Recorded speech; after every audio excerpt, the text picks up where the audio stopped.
আসসালামু আলাইকুম। Recipe by beauty চ্যানেলে আপনাদেরকে স্বাগত জানাই। আজ আপনাদের সঙ্গে শেয়ার করব সেদ্ধ আলুর মধ্যে ডিম দিয়ে খুবই সুন্দর একটা রেসিপি।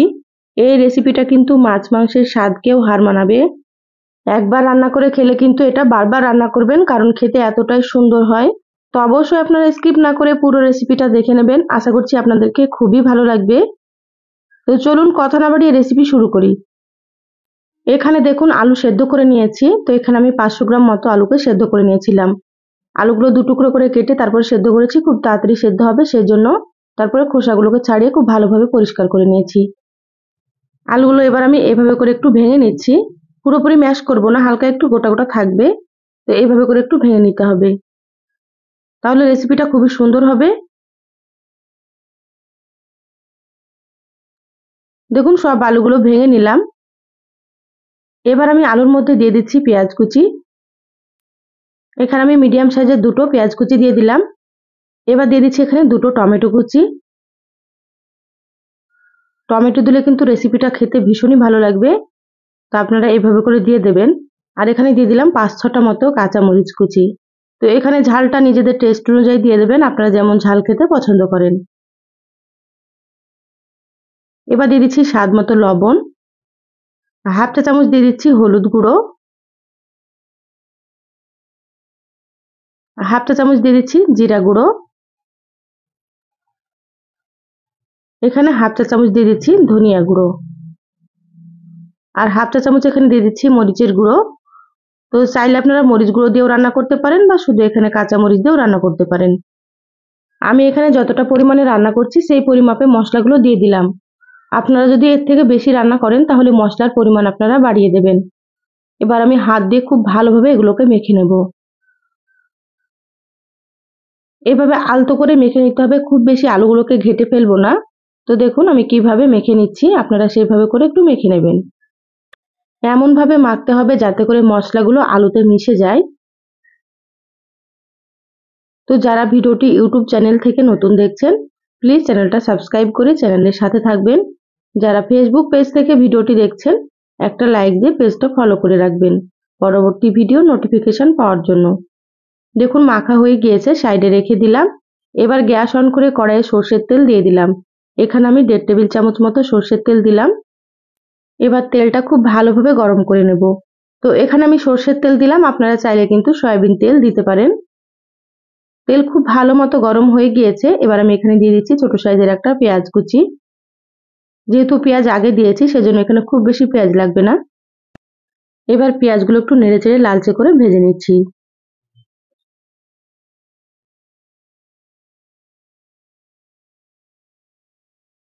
দেখুন পেঁয়াজগুলো ভাজা হয়ে গিয়েছে, এইভাবে ভেজে নিতে হবে। এবার আমি এখানে দিয়ে দিচ্ছি মেখে রাখা আলুগুলো। এবার গ্যাসের আঁচ মিডিয়ামে রেখে খুব ভালোভাবে একটু কষিয়ে নিতে হবে। যত ভালোভাবে কষানো হবে ততই কিন্তু ভালো লাগবে খেতে রান্নাটা। একটু সময় নিয়ে এই কাজটা আপনারা করে নেবেন। এবার আমি এখানে দিয়ে দিচ্ছি 1/2 চা চামচ মতো আদা বাটা, আর দিয়ে দিচ্ছি 1/2 চা চামচ মতো রসুন বাটা।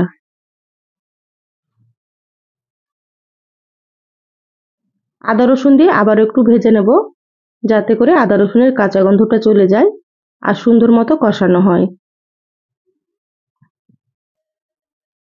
আপনারা অনেক রকম রেসিপি খেয়েছেন আলুর, এইভাবে একবার এই রেসিপিটা রান্না করে খেয়ে দেখবেন।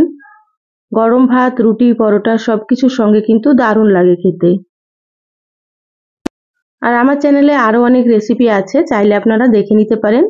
আমি সবসময় ঘরে থাকা উপকরণ দিয়ে রেসিপিগুলো দেখানোর চেষ্টা করি, আর খেতে খুবই ভালো হয়।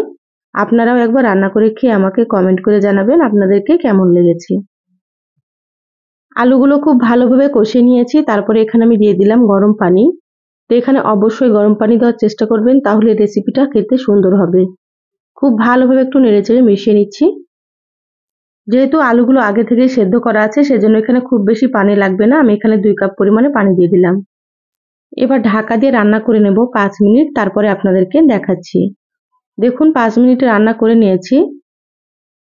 টমেটোগুলো অনেকটাই নরম হয়ে গিয়েছে, আর রান্নার কালারটা দেখুন কত সুন্দর চলে এসেছে। খুব ভালোভাবে নেড়েচেড়ে মিশিয়ে নিলাম। এবার আমি এখানে দিয়ে দিচ্ছি ডিম। তো ডিমটা আমি আগে থেকে বাটিতে ভেঙে নিয়েছি। এইভাবে করে বাটিতে ভেঙে নেবেন, তারপরে কিন্তু ডিমটা দিতে হবে, কারণ অনেক সময় ডিম পচা থাকে। এইভাবে করে বাটিতে ভেঙে নিয়ে দিলে ডিমটা দেখে আপনারা বুঝতে পারবেন ভালো না পচা। তো তাহলে তরকারিটা কিন্তু নষ্ট হবে না। আর সরাসরি আপনি যদি ডিম ভেঙে দিতে যান তাহলে হয়তো তরকারিটা নষ্ট হয়ে যাবে পচা ডিম থাকলে, সেই দিকে খেয়াল রাখতে হবে। তো এখানে দেখুন ঢাকা দিয়ে আমি 5 মিনিট লো আছে এটা রান্না করে নিচ্ছি। 5 মিনিট হয়ে গিয়েছে, ঢাকাটা আমি খুলে নিলাম। ডিমগুলো খুব সুন্দর মতো সেদ্ধ হয়ে গিয়েছে, এইভাবে করে সেদ্ধ করে নিতে হবে। আর ডিম দেওয়ার পরে কিন্তু গ্যাসের আঁচ বাড়ানো যাবে না, লো আছে রান্নাটা করে নিতে হবে। দেখুন কত সুন্দর হয়েছে, আর কালারটাও কিন্তু খুবই সুন্দর হয়েছে। এবার আমি ঢাকা দিয়ে অন্য চুলাতে এটা দিয়ে দিচ্ছি। এবার এই চুলাতে আমি দিয়ে দিচ্ছি একটা ফ্রাই প্যান।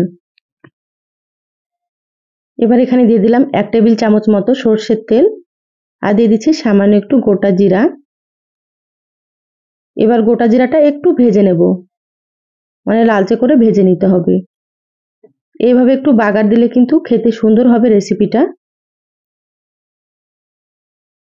দেখুন জিরাগুলো সুন্দর মতো ভাজা হয়ে গিয়েছে, এভাবে লালচে করে ভেজে নিতে হবে। এবার আমি এখানে দিয়ে দিচ্ছি একটা মিডিয়াম সাইজের পেঁয়াজ কুচি। এবার পেঁয়াজটাও একটু নেড়েচেড়ে লালচে করে ভেজে নিচ্ছি।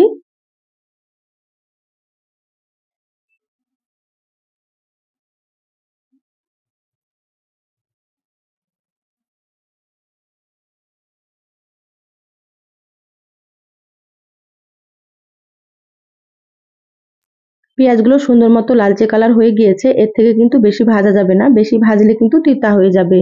এবার আমি ফ্রাই প্যানটা নামিয়ে নেব। এবার কড়াইয়ের ঢাকনাটা খুলে নিচ্ছি। এবার বাগারটা এখানে দিয়ে দিতে হবে। এইভাবে বাগারটা দিলে কিন্তু একেবারে স্বাদটা হবে দ্বিগুণ এই রান্নার। তা আপনারা অবশ্যই এভাবে করে বাগার দিয়ে নেবেন। এবার আমি হালকা হাতে একটু মিশিয়ে নেব। যেহেতু এখানে ডিম আছে, খুব বেশি নাড়াচাড়া করলে কিন্তু ডিমগুলো ভেঙে যেতে পারে। তো সেজন্য হালকা হাতে এভাবে একটু নেড়ে নিতে হবে আর বাগারটাকে মিশিয়ে নিতে হবে।